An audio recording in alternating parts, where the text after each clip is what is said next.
What's up everyone, just Deep here, and today I'm gonna tell you the biggest mistake we make while editing a raw image.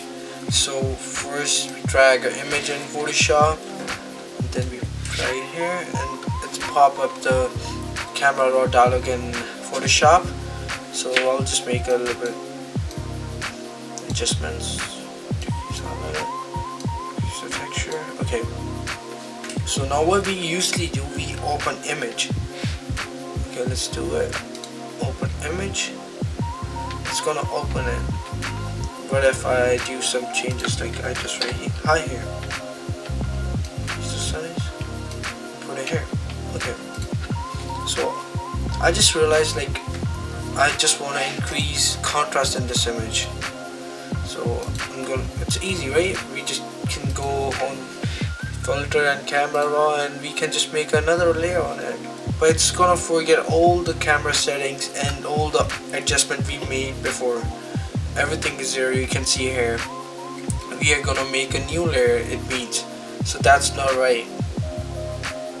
So what we can do instead, I'll drag another image, put it on the side. Here we go. So I do the same adjustment I did before. Texture. Now instead of like open image, we have to hold shift. While we are holding shift, the open image is gonna change into open object. So here's the trick.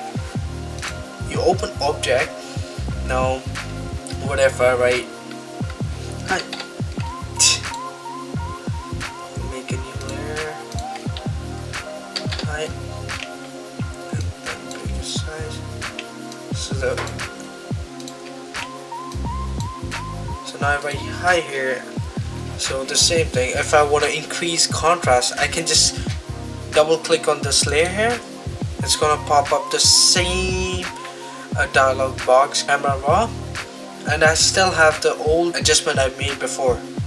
So I just can increase this, and I just want to decrease the exposure. There we go. It's the same image. I can do whatever and whenever I want to change the settings in camera raw. If you like this trick and you learned something, just like and subscribe to the channel. If you didn't subscribe my channel yet, subscribe my channel and don't forget to press the bell icon so you can get all the notifications of new videos. Bye for now. See you in the next tutorial. Bye.